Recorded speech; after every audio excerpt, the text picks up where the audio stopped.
वगैरह सब कुछ क्लियर है। तो एक ही क्वेश्चन करेंगे, क्योंकि receipt and payment account exam के पॉइंट ऑफ व्यू से बिल्कुल भी इम्पॉर्टेंट नहीं है। रिसिप्ट एंड पेमेंट अकाउंट आपको बना हुआ आता है, आपको उसके बिहाफ पे इनकम एंड एक्सपेंडिचर बनाना पड़ता है। तो एक छोटा सा क्वेश्चन है, जल्दी से इसको फटाफट ख़त्म करेंगे, उसके बाद इनकम एंड एक्सपेंडिचर की बात करेंगे। तो देखिए क्या कह रहा है ये यहाँ पे, ये कह रहा है कि following is the summary of cash transaction of good health club for the year ended 31 मार्च 2018, और ये सारी इन्फॉर्मेशन आपको यहाँ पे दे रखी है। और कह रहा है from the above summary prepare a receipt and payment account of good health club for the year ended 31 मार्च 2018। ये आपको कुछ इन्फॉर्मेशन दे रखी है, रिसिप्ट है, पेमेंट है, और इसके बिहाफ पे ओपनिंग कैश बैलेंस है, कैश का क्लोजिंग बैलेंस है, सारी चीज़ें दे रखी है। सिर्फ मेरे को पुट करना है रिसिप्ट एंड पेमेंट अकाउंट बना के, ठीक है। तो फटाफट हम इस क्वेश्चन को करते हैं। यहाँ पर हम लिखेंगे सबसे पहले तो रिसिप्ट एंड पेमेंट अकाउंट का फॉर्मेट कल मैं आपको बता चुका हूँ कि रिसिप्ट एंड पेमेंट अकाउंट का फॉर्मेट जो है वो कैसे बनता है, ठीक है। रिसिप्ट किस साइड आती है, पेमेंट किस साइड आती है, डेबिट साइड क्या आता है, और क्रेडिट साइड जो है क्या आता है, ये सारी की सारी चीज़ें जो है हम पढ़ चुके हैं। तो हम बनाते हैं फटाफट रिसिप्ट एंड पेमेंट अकाउंट। कैसे बनता है देखिए, लेफ्ट साइड जो है वो इसकी डेबिट साइड है, ठीक है, और डेबिट साइड ही होती है कोई सा भी अकाउंट हो, वो तो बताने की बात है नहीं कोई। और राइट साइड जो है वो आपकी क्रेडिट साइड होती है, ठीक है। ये डेबिट साइड, ये क्रेडिट साइड, ठीक है। इस तरफ अपन को क्या करना है, रिसिप्ट रिकॉर्ड करनी है, और इस तरफ सारी की सारी पेमेंट रिकॉर्ड करनी है। बट शुरू करने से पहले मैंने आपको ये बताया था कि भाई यहाँ पे सबसे पहले ओपनिंग बैलेंस आता है। क्वेश्चन स्टार्ट करने से पहले ऐसे ही नहीं सीधा धड़ सारे रिसिप्ट डाल देंगे, सारी पेमेंट डाल देंगे, नहीं। फर्स्ट ऑफ ऑल आपको जो है टू बैलेंस BD आपको क्वेश्चन में गिवन होगा। देखिए मेरे को क्वेश्चन के अंदर गिवन है कि जी कैश का इतना है और बैंक का इतना है, 70,000। अच्छा अब देखेंगे बेटा, बहुत ज़्यादा ध्यान से सुनेंगे। मैंने आपको बोला कैश का 70 है और इसका 3 लाख है, ठीक है। तो मैं यहाँ पे लिख देता हूँ कैश का जो है वो 70 है, और बैंक का जो है वो आपका 3 लाख है, ठीक है। तो टोटल मेरा कितना हो जाएगा, टोटल मेरा जो है वो 3,70,000 हो जाएगा। अब कर इसको बहुत कन्फ्यूज़न हो रही थी कि आप क्या कह रहे हो कि यहाँ पे भी जो है यहाँ पर भी आएगा बाय बैलेंस BD। तो ये क्या है, ये क्या है, यहाँ पे कब आएगा, मुझे कब लिखना है यहाँ पे आपको तब लिखना पड़ता अगर मुझे इस क्वेश्चन के अंदर यहाँ पे बैंक ना लिख के, अगर वो यहाँ पे या तो बैंक लिख के या तो ब्रैकेट में यहाँ पे क्रेडिट लिख देता, या यहाँ पे बैंक ना लिखकर यहाँ पे अगर बेटा वो बैंक ओवरड्राफ्ट लिख देता, ठीक है, और ये 3 लाख रुपए लिख दिए इनने। तो इसका मतलब ये है कि मुझे बैंक का जो ओपनिंग बैलेंस है अगर ये लिख देता, मुझे फिर बेटा यहाँ नहीं चढ़ाना होता, फिर मैं जो है इसको यहाँ पे लिखता। कैश भी लिखते साथ बेटा कैश हमेशा यहीं रहेगा, ठीक है, ये यहीं रहेगा, ये तो यहीं रहेगा। कैश का बैलेंस हमेशा डेबिट होता है। मैंने आपको क्या बोला,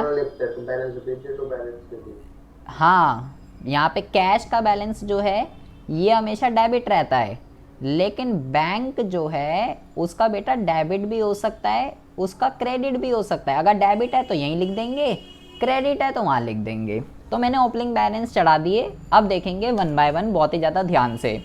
बेटा रिसिप्ट एंड पेमेंट अकाउंट के रिगार्डिंग आपको 2 बातें ध्यान रखनी है, ठीक है, जो मैंने कल बताई मोस्ट इंपॉर्टेंट है। नेचर को भी इग्नोर करता है, इसके लिए मैटर नहीं करता रिवेन्यू रिसिप्ट है या कैपिटल रिसिप्ट है, और टाइम पीरियड को भी इग्नोर करता है। मैं किस साल के अकाउंट्स बना रहा हूँ, बहुत बेटा यहाँ पे ये बहुत ज़्यादा चक्कर है, आप अकाउंट्स किस साल के बना रहे हो, 31 मार्च 2018 का बना रहे हो आप।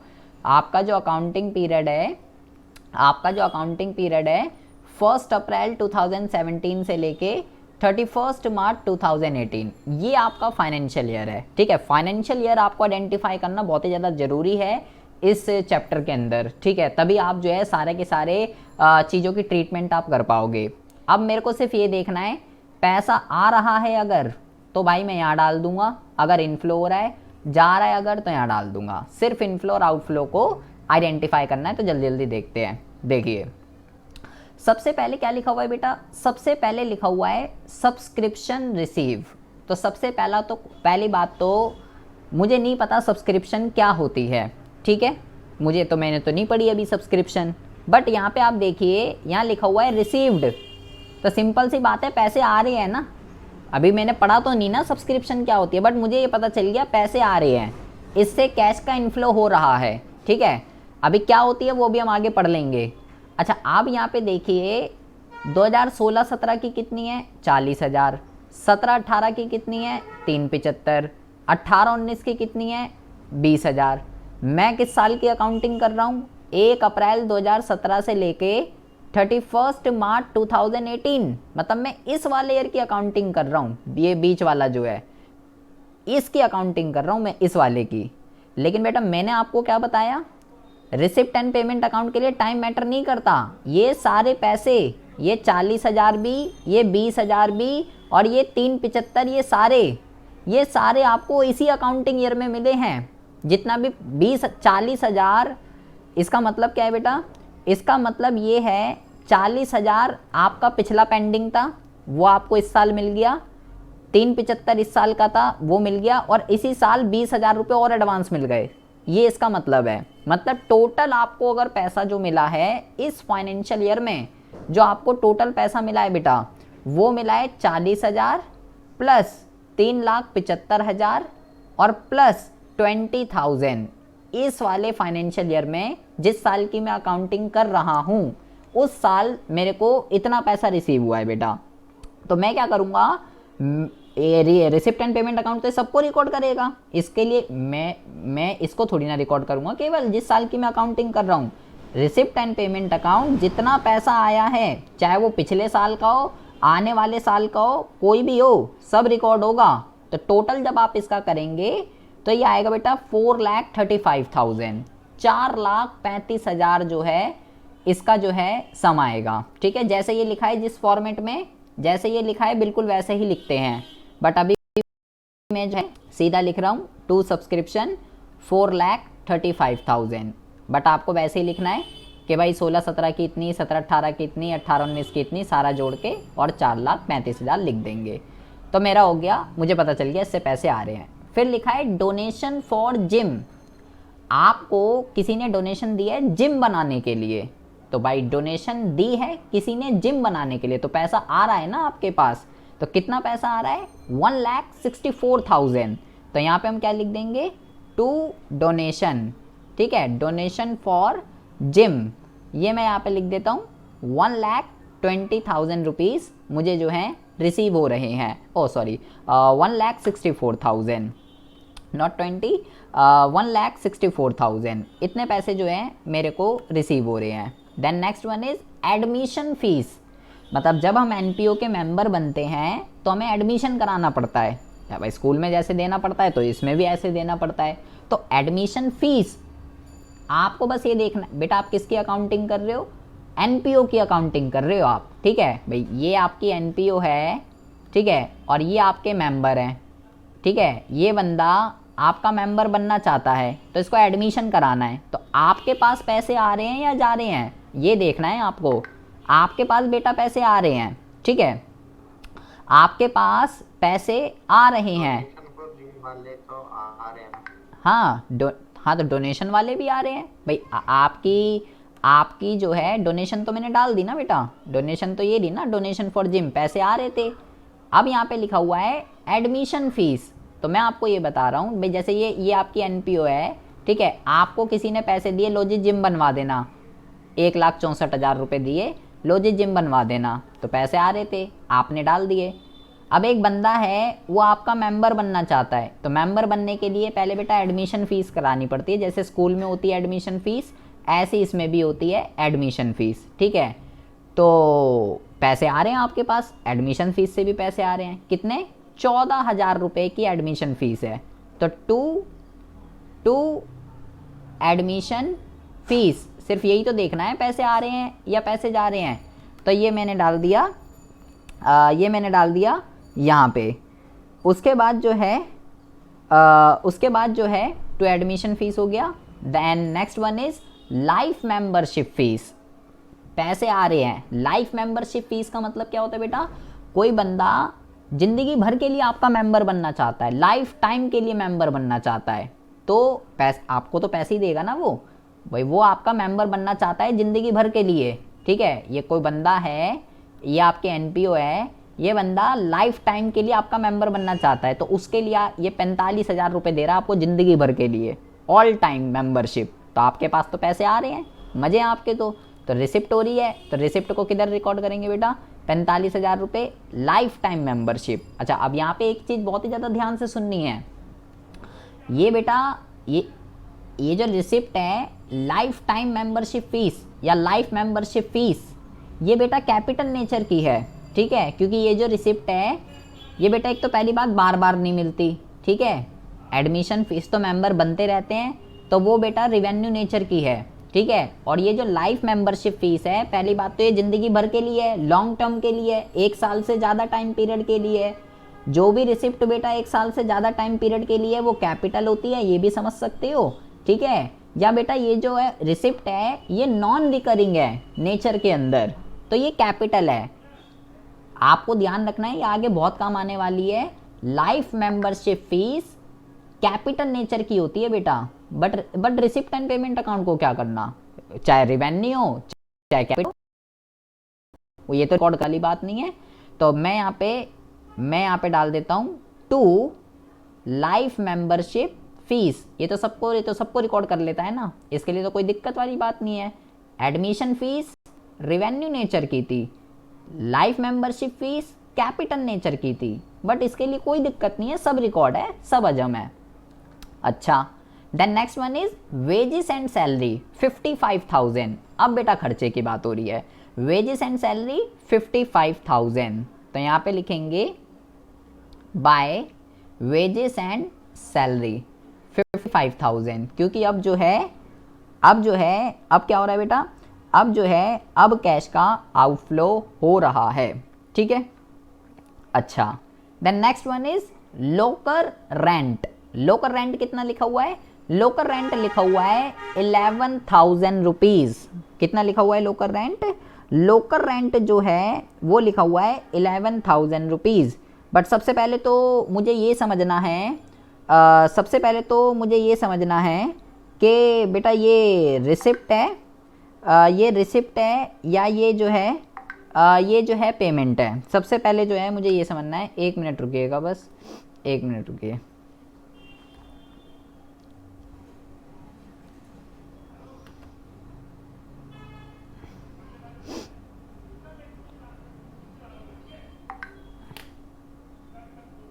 हाँ जी, देखिए, तो लोकर रेंट का क्या मतलब हुआ, 11,000 रुपये आपका जो है लोकर रेंट मिला है। मतलब जितने भी आपके मेंबर्स हैं उन्होंने जो है लॉकर लिया है, ठीक है। तो लॉकर लिया है, जैसे हम बैंक में लॉकर लेते हैं तो हमें बैंक को पैसे देने पड़ते हैं, तो ऐसे ही आपके मेंबर्स ने भी किसी उसके लिए लॉकर लिया है और 11,000 रुपये उसका आपको रेंट मिल रहा है, ठीक है। तो हम यहाँ पे लिख देंगे टू लॉकर रेंट, कितना आ गया 11,000 rupees. Then next one is investment in 9% debenture of XYZ limited. बहुत ही ज़्यादा ध्यान से सुनेंगे बेटा, आपकी जो एनपीओ है उसका नाम है गुड हेल्थ क्लब, ठीक है। आपने क्या करा, एक कंपनी है जिसका नाम है XYZ लिमिटेड, आपने इस कंपनी के 2,40,000 रुपये के डिबेंचर खरीद लिए 9%। जो ये 9% लिखा रहता है, इसका मतलब है बेटा आपको इस पर इतना इंटरेस्ट मिलेगा। डिबेंचर के आगे जो परसेंटेज लिखी रहती है, इसका मतलब है आपको इस पर इतना इंटरेस्ट मिलेगा, ठीक है, ये ध्यान रखिएगा। बट अभी तो आपने इन्वेस्ट कर दिए पैसे 2,40,000 रुपये, आपने 2,40,000 के आपने बेटा डिबेंचर खरीद लिए, तो आपके पास से तो पैसे जाएंगे, आपके पास से पैसे जाएंगे 2,40,000, ठीक है। अभी यहाँ पे इंटरेस्ट वगैरह डेट वगैरह की कोई बात नहीं चल रही है, अभी हम फिलहाल मैंने डिबेंचर खरीदे हैं, तो बाय 9% डिबेंचर, तो कितने रुपए के आ गए 9% डिबेंचर, 2,40,000 रुपीज़, ये आ गए डिबेंचर। उसके बाद क्या दे रखा है, health journals, health general, health के लिए जो है खर्चा किया गया है 5,000 रुपये का, तो यहाँ लिख देते हैं बाय हेल्थ जर्नल्स 5,000 रुपये। Then next one is stationery, insurance premium, courier charges, municipal tax, आप देखेंगे बेटा सब खर्चे हैं, ठीक है। तो मैं सारे के सारे फटाफट लिख रहा हूँ, देखो stationery, insurance, courier, municipal, machine, यहाँ तक बेटा ये पांचों के पांचों खर्चे हैं। मैं फटाफट इसको जो है राइट डाउन यहाँ पे कर देता हूँ, ठीक है। बाय हेल्थ जनरल के बाद हम यहाँ पे लिखते हैं सबसे पहले तो बाय स्टेशनरी, ठीक है, 12,500। उसके बाद जो है बेटा बाय इंश्योरेंस प्रीमियम, ये है आपका 6,760। उसके बाद है आपका कोरियर चार्जेस 800 रुपये, एंड उसके बाद है आपका म्युनिसिपल टैक्सेस, ये है आपका 9,570। और उसके बाद है बेटा आपका, बहुत ज़्यादा ध्यान से सुनेंगे, परचेज ऑफ मशीन। अब देखिए परचेज ऑफ मशीन जो है ये बेटा क्या है, कौन सा एक्सपेंडिचर है ये उमेश, कौन सा एक्सपेंडिचर है ये, परचेज ऑफ मशीन, रेवेन्यू है या कैपिटल नेचर है, कैपिटल है, कैपिटल है, लेकिन इसके लिए मैटर नहीं करता। देखो ये जो सारे खर्चे हैं ये वाले, ये बेटा रेवेन्यू नेचर के हैं, ये देखोगे ये कैपिटल नेचर का है, ये देखोगे ये कैपिटल नेचर का है, ये देखोगे ये रेवेन्यू नेचर का है। ये है रेवेन्यू, ये है कैपिटल, ये है रेवेन्यू, ये है कैपिटल, इसको सब हजम है, इसको ये सब रिकॉर्ड कर लेगा, चाहे किसी भी साल का हो चाहे किसी भी कुछ का हो। तो मैंने सब डाल दिया फटाफट। अब देखो लिखा हुआ है सेल ऑफ ओल्ड न्यूज़पेपर। अब भाई आपकी एनपी होती न्यूज़, जैसे हमारे घर में आते हैं न्यूज़पेपर, जब ख़राब हो जाते हैं 1 महीने के इकट्ठा हो जाते हैं, हम बेच देते हैं कबाड़ी को, तो वो भी ऐसे ही करें। क्या करा उन्होंने, 300 रुपये के बेच दिए जितने भी न्यूज़पेपर आए थे महीने के, तो बेटा इससे पैसे आएंगे आपके पास। तो to sale of old newspaper, ठीक है, 300 रुपये के आपने बेच दिए।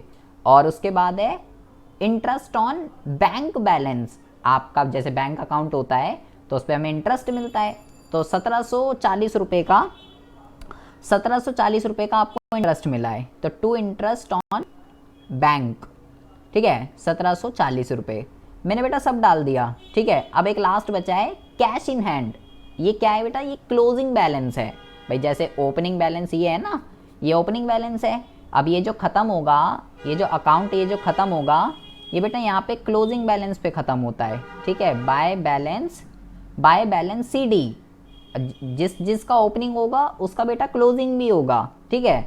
तो अच्छा अभी यहाँ पे तो आपको कैश का तो बेटा दे रखा है, बैंक का आपको नहीं दे रखा है ना भाई, ओपनिंग तो दोनों के गिवन थे, ये ओपनिंग बैलेंस था 1 अप्रैल का, क्लोजिंग में कैश का तो दे रखा है, बैंक का नहीं दे रखा। बट बेटा ऐसा कोई क्लोजिंग बैलेंस कभी भी गिवन नहीं होगा आपको, ठीक है। जैसे यहाँ पे कैश का गिवन है वो तो लक है, ये बैलेंस गिवन नहीं होगा बेटा आपको, ये आपको निकालना पड़ता है।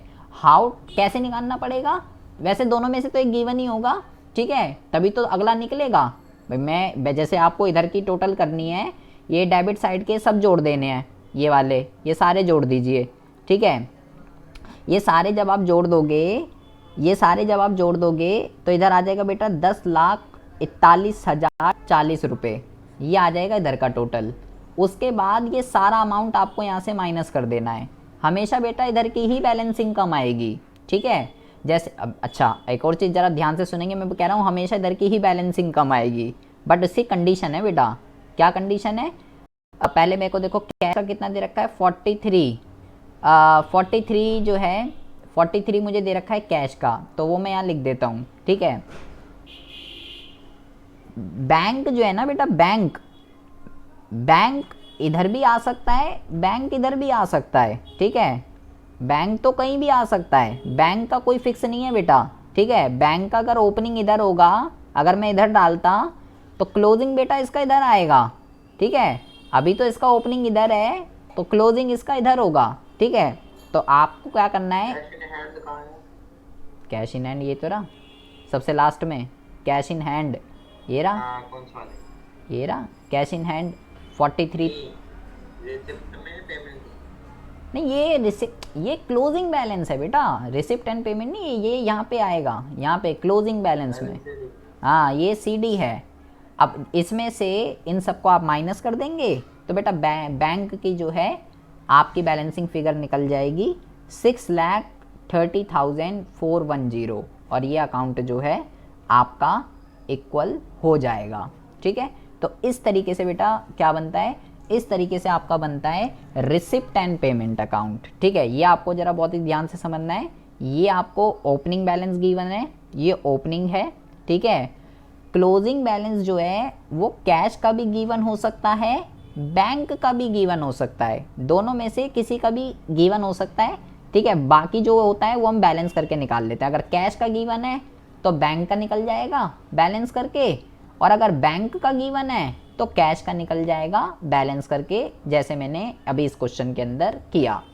तो हमने रिसिप्ट एंड पेमेंट अकाउंट सीख लिया। किस तरीके से रिसिप्ट एंड पेमेंट अकाउंट जो है ये बेटा प्रिपेयर होता है। ठीक है, लेकिन एक क्वेश्चन आता है एग्ज़ाम के अंदर, बहुत ही ज़्यादा ध्यान से सुनेंगे। ये कल हमने इसका एक फॉर्मेट पढ़ा था। ठीक है, कि रिसिप्ट एंड पेमेंट अकाउंट जो है वो किस तरीके से बनता है, तो ये तुमने बनाना सीख लिया सारा, इसका कोई वो नहीं है। यहाँ पे बेटा एक बहुत ही अच्छा क्वेश्चन है एक, कि रिसिप्ट एंड पेमेंट अकाउंट और आप कैश बुक, इन दोनों के अंदर जो है क्या डिफरेंस होता है। क्योंकि अब भाई हम कह रहे हैं कि रिसिप्ट एंड पेमेंट अकाउंट सारी की सारी रिसिप्ट और सारी की सारी पेमेंट को जो है रिसीव करता है। तो भाई कैश बुक भी तो यही करती है, हमने कक्षा 11वीं में सीखा था, single column, double column, triple column. अगर आपको कुछ याद हो, कैश बुक बनाते थे पर्टिकुलर कैश बैंक। अगर आपको याद नहीं है, मैं यहाँ पे फॉर्मेट बना के दिखाता हूँ। डबल कॉलम कैश बुक हमने सीखी थी कक्षा 11वीं के अंदर। इस तरीके से हम बनाते थे, पर्टिकुलर लिखते थे। ठीक है, कैश का बैलेंस, बैंक का बैलेंस, फिर पर्टिकुलर लिखते थे, फिर कैश का बैलेंस, बैंक का बैलेंस। तो भाई ये डेबिट साइड, ये क्रेडिट साइड। तो इधर क्या करते थे बेटा, डेबिट साइड, इधर क्या रिकॉर्ड करते थे, जितना भी पैसे का इनफ्लो हो रहा है। ठीक है, जितना भी पैसे का इनफ्लो हो रहा है कैश और बैंक, वो डेबिट साइड रिकॉर्ड होता था। और इधर क्या करते थे, जितना भी पैसे का आउटफ्लो हो रहा है वो इधर रिकॉर्ड कर देते थे। तो भाई ये भी तो यही काम कर रहा है, receipt and payment account. Receipt and payment account मैंने अभी पढ़ा, रिसिप्ट एंड पेमेंट अकाउंट मैंने अभी पढ़ा कि भाई इधर जो है इनफ्लो कर दो, इधर जो है आउटफ्लो कर दो। ठीक है, ये इसकी डेबिट साइड, ये इसकी क्रेडिट साइड, ये भी वही काम कर रहा है जो काम कैश बुक करती है। तो दोनों में डिफरेंस क्या हुआ, दोनों में डिफरेंस क्या है। तो बहुत ही बढ़िया क्वेश्चन है, ध्यान से समझेंगे, एग्जाम में डिफरेंस में आ सकता है। सबसे पहली बात तो रिसिप्ट एंड पेमेंट अकाउंट जो है ना बेटा, वो डेट वाइज ट्रांजैक्शन रिकॉर्ड नहीं करता, ये डेट वाइज ट्रांजैक्शन रिकॉर्ड नहीं करता। जबकि कैश बुक जो है, हमने क्लास 11th में अंदर सीखते थे, कैश बुक बनाते थे, 1 जनवरी को क्या करा, 2 जनवरी को क्या करा, 3 जनवरी को क्या करा, 4 जनवरी को क्या करा, 5 जनवरी को क्या करा। डेट वाइज ट्रांजैक्शन रिकॉर्ड किए जाते हैं कैश बुक के अंदर, जबकि ये डेट वाइज नहीं रिकॉर्ड किए जाते। जो बेटा रिसिप्ट एंड पेमेंट अकाउंट है, ये बनता है साल के अंत में, क्योंकि ये तो फाइनल अकाउंट का पार्ट है ना बेटा। और फाइनल अकाउंट कब बनते हैं, मार्च में बनते हैं। लेकिन ये तो बेटा डेली बेसिस का काम है, डेट वाइज रोज रिकॉर्ड होगा। तो ये साल के अंत में नहीं, ये तो पूरे whole accounting year, whole financial year में जो है ये बेटा चलता रहेगा।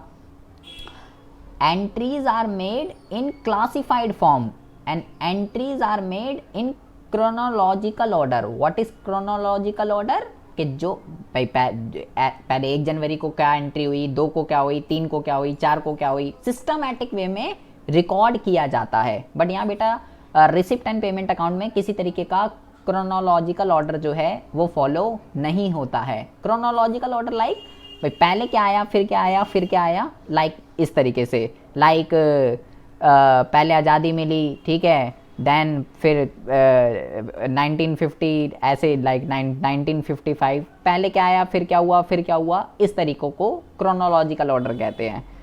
अच्छा जी, उसके बाद जो है बहुत ही ज़्यादा ध्यान से सुनेंगे, फिर क्या कह रहा है, रिसिप्ट एंड पेमेंट अकाउंट क्या करता है, रिसिप्ट एंड पेमेंट अकाउंट जो है entries are summarised and the item appear only once in a year, साल में केवल एक ही बार ही दिखाए जाते हैं सब कुछ समराइज करके। और यहाँ पे entries are recorded in detail and when they take place item appear several time on different date. यहाँ पे तो बेटा हर ट्रांजैक्शन जो है सिस्टमेटिक वे में हर डेट को रिकॉर्ड किया जाता है, डिफरेंट डेट पे, 1 तारीख को क्या हुआ, 2 को क्या हुआ, 3 को क्या हुआ। लेकिन यहाँ ऐसा कोई नहीं है, यहाँ सीधा बात चलती है 31 जनवरी को क्या हो रहा है ये बता दो सीधा सीधा। There is no column for ledger folio, इसके अंदर इसमें हम बेटा बनाते थे, यहाँ पे कॉलम बनता था एल एफ का कॉलम यहाँ पे बनता था LF, और यहाँ पे तो बेटा कोई कॉलम ही नहीं है, यहाँ तो पर्टिकुलर रुपीज़, यहाँ तो यही कॉलम है। तो इसमें कोई LF का कॉलम नहीं होता, इसमें बेटा सेपरेट कॉलम होता है कैश बुक के अंदर। It serve the purpose of trial balance to prepare the financial statement. और यहाँ पे क्या लिखा हुआ है, it serve the purpose of making record of daily cash transaction. मतलब इसका पर्पस, इसका ऑब्जेक्ट क्या है, इसका जो ऑब्जेक्ट है वो ये है making record of daily cash transaction. इसका जो पर्पस है, जो ऑब्जेक्ट है वो है डेली के कैश ट्रांजेक्शन्स को रिकॉर्ड करना। और इसका जो पर्पस है बेसिकली क्या है, फाइनेंशियल स्टेटमेंट प्रिपेयर करना, क्योंकि एनपीओ के 3 फाइनेंशियल स्टेटमेंट होते हैं, receipt, income and expenditure and balance sheet. तो ये उसका पार्ट है। तो इसका जो मेन ऑब्जेक्ट है वो है फाइनेंशियल स्टेटमेंट को प्रिपेयर करना। It is prepare bye NPO, receipt and payment account NPO बनाता है, जबकि कैश बुक कौन बनाता है, ये बेटा it is prepare by all organisation, be it or not for profit organisation और कमर्शियल इस्टेब्लिशमेंट। मतलब ये कह सकते हो ये प्रॉफिट मेकिंग ऑर्गेनाइजेशंस बनाती हैं और ये बेटा नॉट फॉर प्रॉफिट ऑर्गेनाइजेशंस बनाती है। Under it there are receipt and payment side, इसमें एक रिसिप्ट होती है, इसमें एक पेमेंट होती है। और इसमें क्या होता है, इसमें एक डेबिट होती है, क्रेडिट होती है कैश बुक के अंदर। इसमें बेटा रिसिप्ट और पेमेंट ऐसा कोई भी चक्कर नहीं होता, काम दोनों सेम ही कर रहे हैं, कैश का इनफ्लो और कैश के आउटफ्लो को ही रिप्रेजेंट कर रहे हैं। बट डिफरेंस क्या है बेटा, कैश बुक सिस्टमैटिक वे में डेट वाइज क्रोनोलॉजिकल ऑर्डर में उस चीज को रिकॉर्ड करता है। But on the other hand receipt and payment account not record daily basis transaction, only record one time in a year and not recorded in a chronological order, and there is no separate column of ledger folio, but in the cash book there is a separate column for LF। ये आपको बेटा सारी चीज़ें ध्यान रखनी है, exam के point of view से ये बहुत ही ज़्यादा इंपॉर्टेंट है, ठीक है जी। अच्छा, अब हम बात करते हैं, अब हमारा रिसिप्ट एंड पेमेंट का मुद्दा पूरा का पूरा बेटा ख़त्म हो चुका है। रिसिप्ट एंड पेमेंट अकाउंट हम पूरा पढ़ चुके हैं, क्या होता है, कैसे बनता है, क्या इसका फॉर्मेट है और इसमें क्या डिफरेंस होता है, ये बहुत ही अच्छे से हमको समझ में आ चुका है। अब हम बात करते हैं बेटा इनकम एंड एक्सपेंडिचर अकाउंट में। बहुत ही ज़्यादा ध्यान से आपका सारा का सारा ध्यान यही होना चाहिए बेटा, क्योंकि यही वो डंडा है जिसकी वजह से एनपीओ का झंडा है, ये समझ लीजिए। अभी हमने जो पढ़ा है रिसिप्ट एंड पेमेंट अकाउंट में, आपको पहले भी बता चुका हूँ, अगर किस्मत अच्छी हुई तब एक आधा क्वेश्चन आ जाता है, लेकिन 1% चांस है कि रिसिप्ट एंड पेमेंट अकाउंट बनाने के लिए आ जाए। आपको रिसिप्ट एंड पेमेंट अकाउंट बनाया मिलेगा, उसकी हेल्प से मुझे इनकम एंड एक्सपेंडिचर बनाना है, जो कि इस चैप्टर का बेटा पिलर है, ठीक है, जो कि ये मैंने क्या बोला, यही डंडा है जिसकी वजह से इसका झंडा है। अगर ये इनकम एंड एक्सपेंडिचर समझ में आ गया तो समझ लो आपने झंडा फहरा दिया, आपको कोई दिक्कत वाली बात नहीं होने वाली है। तो हम बात करते हैं what is income and expenditure account. Income and expenditure account जो है ये बेटा क्या है, किस तरीके से बनता है, रिसिप्ट एंड पेमेंट अकाउंट से कैसे डिफरेंट है और प्रॉफिट एंड लॉस अकाउंट से कैसे डिफरेंट है। कल हम बात कर रहे थे ना कि प्रॉफिट मेकिंग ऑर्गेनाइजेशन से जो होती हैं वो बनाती है ट्रेडिंग, P&L और बैलेंस शीट, बट जो नॉट फॉर प्रॉफिट ऑर्गेनाइजेशंस होती हैं वहाँ पे ट्रेडिंग की जगह रिसिप्ट एंड पेमेंट और P&L की जगह इनकम एंड एक्सपेंडिचर बनता है। काम वही करेगा, बिल्कुल इक्विवेलेंट है प्रॉफिट एंड लॉस की तरह, बट डिफरेंट कैसे है, तो बहुत ही ज़्यादा ध्यान से समझेंगे बेटा। सबसे पहली बात तो हम बात करते हैं इसकी रिसिप्ट एंड पेमेंट अकाउंट से, ठीक है। रिसिप्ट एंड पेमेंट अकाउंट से सबसे पहली बात तो इसकी बात करते हैं बेटा। जो चीज़ें receipt and payment account ignore करता है, कल हमने क्या क्या बोला, ignore nature of transaction and ignore time factor. जो चीज़ें बेटा receipt and payment account ignore करता है, इनकम एंड एक्सपेंडिचर अकाउंट उसी चीज़ पे फोकस करता है। मतलब क्या हुआ इसका, मतलब ये हुआ कि रिसिप्ट एंड पेमेंट अकाउंट ये कहता है कि मैं रिवेन्यू नेचर और कैपिटल नेचर सबको रिकॉर्ड कर लूँगा, कोई भी रिसिप्ट हो कोई भी एक्सपेंडिचर हो सब रिकॉर्ड है।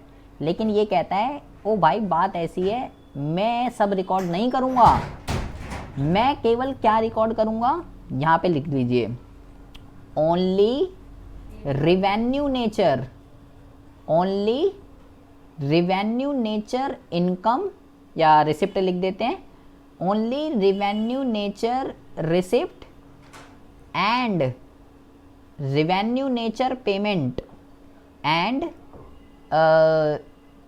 Revenue nature payment recorded. मतलब क्या हुआ बेटा, केवल रिवेन्यू नेचर की रिकॉर्ड होगी, कैपिटल नेचर की रिकॉर्ड नहीं होगी। यहाँ पे हम लिख देते हैं कैपिटल नेचर की, capital nature receipt and payment not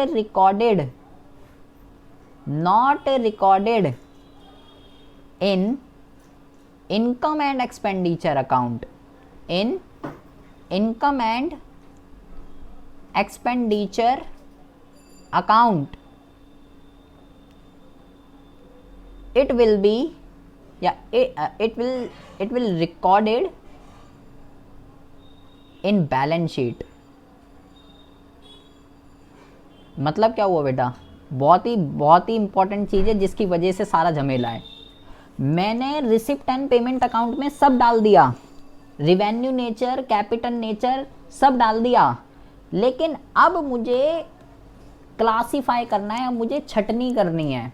मैंने अभी ये ऊपर ये सब डाल दिया, revenue nature capital nature, revenue nature capital nature सब डाल दिया, यहाँ पे भी सब डाल दिया, रिवेन्यू नेचर कैपिटल नेचर सब।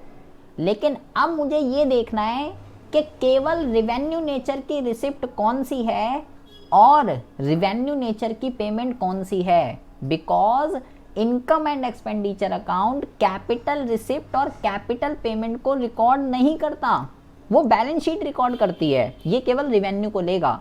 रिसिप्ट एंड पेमेंट में मैंने सब डाल दिया था, लेकिन अब मुझे उसमें से रिवेन्यू अलग करनी है और कैपिटल अलग करनी है। सबसे पहला तो डिफरेंस ये है, ठीक है। और क्या डिफरेंस है बेटा,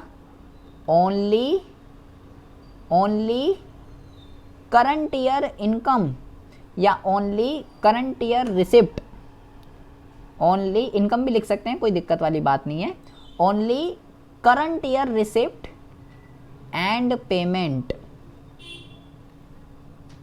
इज रिकॉर्डेड।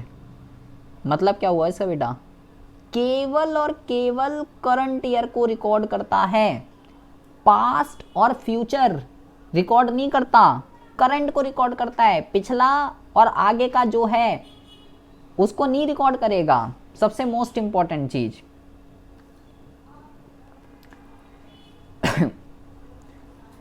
उमेश, इतनी बात समझ में आ रही है या ऊपर से जा रही है? इनकम और रेवेन्यू नेचर की रिसिप्ट और पेमेंट को रिकॉर्ड करता है, कैपिटल नेचर की इनकम और कैपिटल नेचर की रिसिप्ट और पेमेंट को जो है ये रिकॉर्ड नहीं करता। जो कैपिटल नेचर की रिसिप्ट और जो कैपिटल नेचर की जो पेमेंट होती है वो बैलेंस शीट के अंदर रिकॉर्ड होती है, ना कि इनकम एंड एक्सपेंडिचर के अंदर।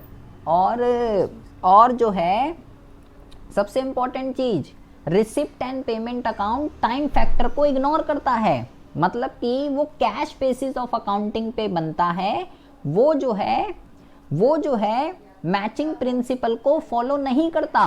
बट ये क्या कहता है बेटा, only current year income and current year की पेमेंट मैं रिकॉर्ड करूँगा। मेरे को पास्ट और फ्यूचर इससे कोई लेना देना नहीं है। मतलब कि अगर मैं जो है 1 अप्रैल 2020 अगर मैं जो है 1 अप्रैल 2020 से लेके 31 मार्च 2021 अगर मैं इस साल की अकाउंटिंग कर रहा हूँ तो मैं केवल इसी डेट के ट्रांजैक्शन को रिकॉर्ड करूँगा जो 1 तारीख से लेके 31 मार्च इस डेट से रिलेटेड हैं। वो कोई भी ट्रांजैक्शन को रिकॉर्ड नहीं करूँगा जो इससे पीछे के हैं या जो इससे आगे के हैं, वो ट्रांजैक्शन को मैं रिकॉर्ड नहीं करूँगा। मतलब कि ये जो अकाउंट है बेटा, ये जो है मैचिंग प्रिंसिपल को जो है ये अकाउंट क्या करता है, मैचिंग प्रिंसिपल को जो है ये अकाउंट फॉलो करता है। ठीक है, मैचिंग प्रिंसिपल को ये अकाउंट क्या करता है, मैचिंग प्रिंसिपल को ये अकाउंट जो है फॉलो करता है। मैचिंग प्रिंसिपल को फॉलो करने का मतलब हुआ मैचिंग प्रिंसिपल को फॉलो करने का मतलब ये हुआ कि ये जो है जो भी चीज़ें आउटस्टैंडिंग होंगी और जो भी चीज़ें प्रीपेड होती हैं या जिसको हम एडवांस भी कहते हैं, ये जो अकाउंट है ये भाई आउटस्टैंडिंग और प्रीपेड इन सब की ट्रीटमेंट जो है ये करेगा। जिसको प्लस करना है, किसको माइनस करना है, ये सारी चीज़ें अभी हम पढ़ेंगे। तो ये उन सब की ट्रीटमेंट को करता है। और यहाँ पे आप लिखेंगे ये बेटा कैश बेसिस पे नहीं, not based on cash basis of accounting, not based on cash basis of accounting.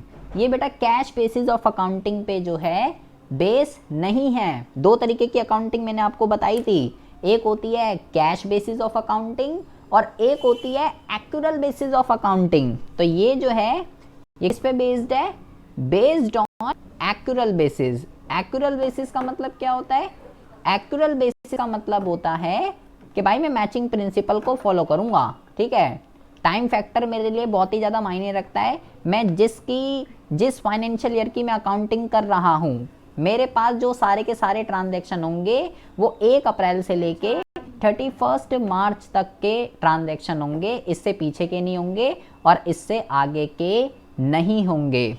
ठीक है, अगर मैं बात करूं इसकी फॉर्मेट की, इसका फॉर्मेट जो है वो किस तरीके से बनता है, लाइक यहाँ पे आ गया इनकम एंड एक्सपेंडिचर अकाउंट। ठीक है, बनेगा बिल्कुल बेटा वैसे ही जैसे P&L अकाउंट बनता था, बिल्कुल इक्विवेलेंट है P&L के जैसे ही। ये इसकी डेबिट साइड है, ये इसकी क्रेडिट साइड है। ठीक है, यहाँ पे आपको क्या डालना है, सारे के सारे एक्सपेंडिचर आपको यहाँ पे डाल देने हैं। ठीक है, एंड सारी की सारी इनकम आपको जो है यहाँ पे डाल देनी है। रूल भी बेटा वही लगेगा जो P&L में लगता है। कौन सा, debit all expenses and losses. ठीक है, debit all expenses and losses and credit all incomes and gains. Rule वही लगेगा बिकॉज ये भी बेटा एक जो है नॉमिनल अकाउंट है। ठीक है, अच्छा मैंने अभी ऊपर रिसिप्ट एंड पेमेंट में क्या करा, मैंने तो बेटा सब डाल दिए, रिवेन्यू भी डाल दिया, कैपिटल भी डाल दिया, सब डाल दिए। लेकिन अब मुझे क्या करना है, छटनी करनी है, क्लासीफाई करना है ओनली रिवेन्यू नेचर। जैसे रिवेन्यू नेचर का कौन है, वेजेस एंड सैलरी कितनी दिख रही है, 55,000 रुपये। तो मैं यहाँ पे लिखूंगा टू वेजेस एंड सैलरी 55,000 रुपये, यहाँ लिख दूंगा। उसके बाद क्या लिखूंगा, अब ये है बेटा, ये है 9% डिबेंचर। ये बेटा कैपिटल नेचर का है, कैपिटल नेचर का खर्चा है, क्योंकि डिबेंचर खरीदे तो वो आप उसके लिए बेटा एसिड हो जाएगा और लॉन्ग टर्म से रिलेटेड है, 1 साल से ज़्यादा टाइम के लिए। तो ये जो है बेटा ये रिकॉर्ड नहीं करेगा, ये इनकम एंड एक्सपेंडिचर रिकॉर्ड नहीं करेगा। ठीक है, अगला देखते हैं, ये सब रिकॉर्ड करेगा, हेल्थ, स्टेशनरी, ये यहाँ पे सब आ जाएंगे। यहाँ पे लिखते हैं ये यहाँ पे हेल्थ आएगा, यहाँ पे स्टेशनरी आएगा, यहाँ पे इंश्योरेंस प्रीमियम आएगा, यहाँ पे म्युनिसिपल टैक्स आएगा, ठीक है, ये सब आएगा। बट फिर हम चलते चलते आएंगे यहाँ पे फिर एक ट्रांजैक्शन है परचेज ऑफ मशीन। ये ट्रांजैक्शन और ये ट्रांजैक्शन, ये दोनों के दोनों ट्रांजैक्शन यहाँ पे बेटा नहीं आएंगे। क्यों नहीं आएंगे? क्योंकि मैंने आपको क्या बोला, ओनली रिवेन्यू नेचर की पेमेंट को रिकॉर्ड करेगा और रिवेन्यू नेचर की रिसिप्ट को। तो ये बेटा हो गया, मैंने कैपिटल नेचर की नहीं रिकॉर्ड करी, केवल बेटा रिवेन्यू नेचर की यहाँ पे आ गई। अभी बिल्कुल सिमिलर यहाँ पे भी कर लेंगे, जो कैपिटल नेचर की उसको हटा दो। तो मुझे कैसे पता चलेगा कौन सी कैपिटल नेचर की है? तो ये तो वर्ड मैंने कभी पढ़े ही नहीं आज तक, सब्सक्रिप्शन, डोनेशन, एडमिशन, ये तो मैंने पढ़े ही नहीं।